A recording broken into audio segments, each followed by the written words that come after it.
मैं आधे घंटे से सुन रहा था, बस जब खाना भी खा रहा था सुन भी रहा था।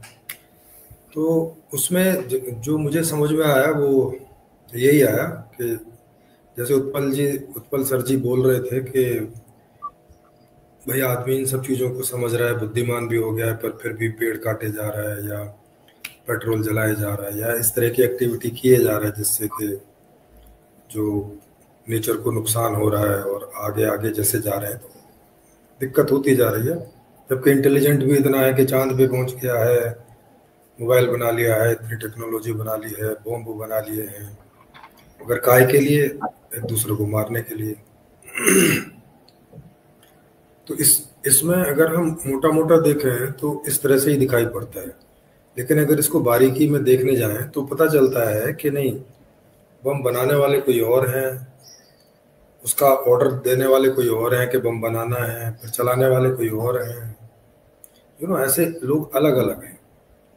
जिन लोगों को इसकी प्रॉब्लम समझ में आ रही है वो लोग कोई और हैं, जिन्हें समझ तो आ रही है लेकिन उन्हें अपना जीवन ढंग से जीने के लिए शॉर्ट टर्म जो बेनिफिट है वो उनके लिए ज़्यादा महत्वपूर्ण होता है, तो वो उस हिसाब से जो है अपनी एक्टिविटी करते हैं।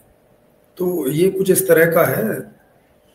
जैसे दिल्ली में अभी जब लगभग केजरीवाल जी की सरकार के पहले क्या होता था कि हमारे यहाँ जैसे अभी अभी कोई सड़क बना के गई पक्की, है ना, 5 साल में एक आध बार जब वो होते थे, तो जैसे भी सड़क बनाते थे, सड़क बनाना या नाली बनाना, तो बना के गए मुश्किल से, और 2 या 3 महीने हुए होंगे कि पीछे से तोड़ने वाले आगे वो नाली बनाने वाले। अब नाली बाद में बना रहे हैं, सड़क पहले बना दी, नाली बाद में बना रहे हैं। नाली बनाने के वाले तो कुछ तोड़ फाड़ के गए ही थे कि अभी वो गैस वाला आ गया, उसने वो वहां से तोड़ना शुरू कर दिया, गैस की पाइप डालने वाला, फिर पानी की पाइप डालने वाला, फिर सीवरेज वाला आया, उसने सड़क बीचों बीच से पूरी तोड़ दी और वहां से जो है सीवर डाले। और ये सब 1 डेढ़ साल के अंतर में ही सारे प्रोग्राम हो गए। पहले सड़क उल्टे उल्टे सीक्वेंस में। तो ऐसा क्यों, जबकि वो लगभग सारे डिपार्टमेंट सरकार के, कोई एक आध गैस वैस का छोड़ दिया जाए प्राइवेट, तो उनमें कोई कोऑर्डिनेशन नहीं। अब कोऑर्डिनेशन नहीं होने से क्या होता है कि कोई कोई भी कभी भी कुछ भी करता है, कोई सीक्वेंस नहीं रहता उनमें। जबकि होना क्या चाहिए था कि पहले ये तोड़ फोड़ वाले काम होने चाहिए थे, सड़क बनाने वाला काम सबसे बाद में होना चाहिए था ताकि वो लंबे समय चलता, लेकिन नहीं। और ऐसा एक बार नहीं, कम से कम 2-3 बार का तो मुझे याद है, जब से हम लोग दिल्ली में हैं और तब से हमारे यहाँ सड़क वगैरह बननी शुरू हुई, तो लगभग हर बार ऐसा ऐसा होता था। वही नालियां जो बन गई हैं, जिनका कोई यूज नहीं हो रहा है, कुछ नहीं है, कुछ यूज हुआ भी नहीं है, फिर से 2-3-4 साल बाद फिर से उनका एक टेंडर निकलता है, फिर से कोई प्राइवेट आदमी उन्हें बनाने आता है, उन्हीं नालियों को तोड़ के फिर से दोबारा बनाता है। उसका भी कोई यूज नहीं, क्योंकि वहां का कोई मतलब नहीं था उस तरह की नालियों का। तो इसी तरह से जब तक ये पूरा सिस्टम एक सेंट्रलाइज सिस्टम में नहीं तब्दील हो जाता, ये मैं क्यों बता रहा हूँ, इस वजह से बता रहा हूँ कि इसमें सबसे बड़ी जो मिस्टेक है वो क्या है, वो ये है कि जब तक पूरी धरती का जो सिस्टम है वो एक सेंट्रलाइज नहीं हो जाता, और सेंट्रलाइज होके फिर उसके जितने डिपार्टमेंट हों वो एक दूसरे के अलाइनमेंट में नहीं आ जाते, कोऑपरेशन में नहीं आ जाते, जो कि वहां पे एक क्रम को तय करें कि कब क्या करना है, क्या नहीं करना है ना। दूसरा कि कुछ जिम्मेवारी हमने प्राइवेटली छोड़ रखी है लोगों के ऊपर, कुछ जिम्मेवारी सरकार के ऊपर है कि सेंटर या स्टेट की सरकार या दुनिया की सरकार।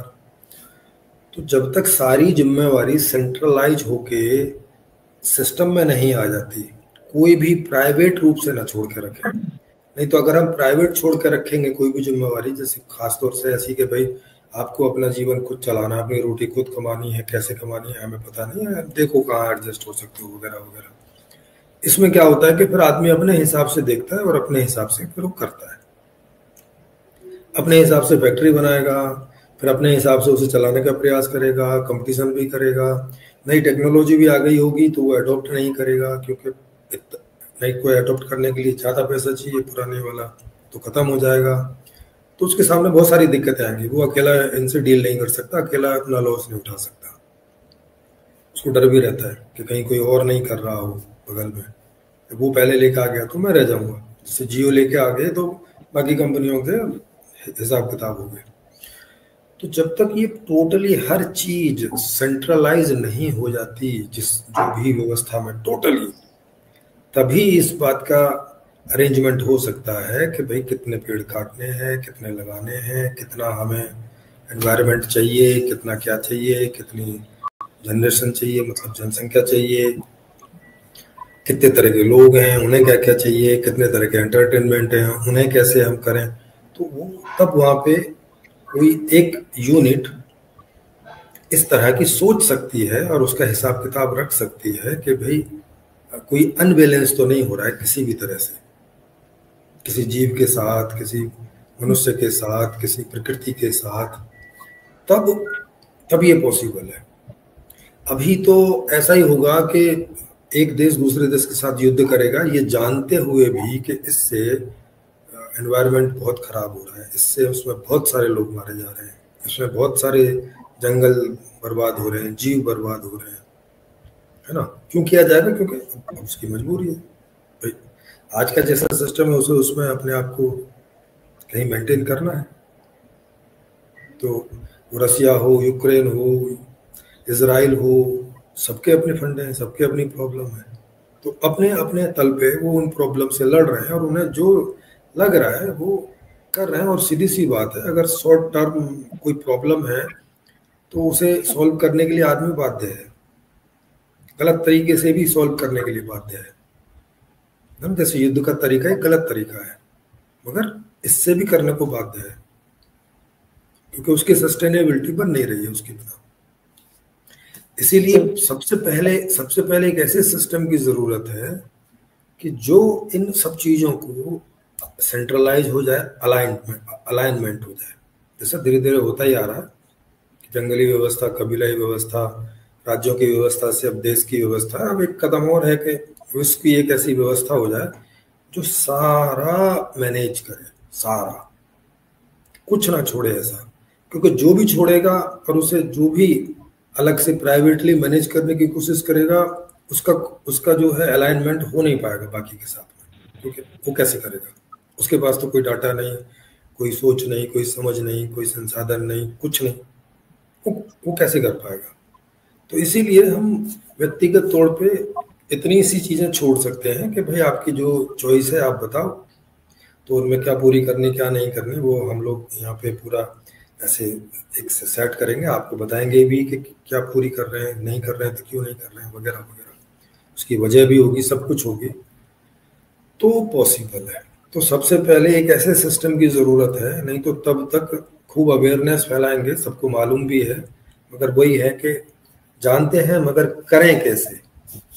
तो ये पता है कि विश्व वसुधैव कुटुंबकम होगा तो अच्छी बात है, मगर हो कैसे? जब तक हो कैसे वाली बात नहीं है तब तक बातें ही रहेंगी।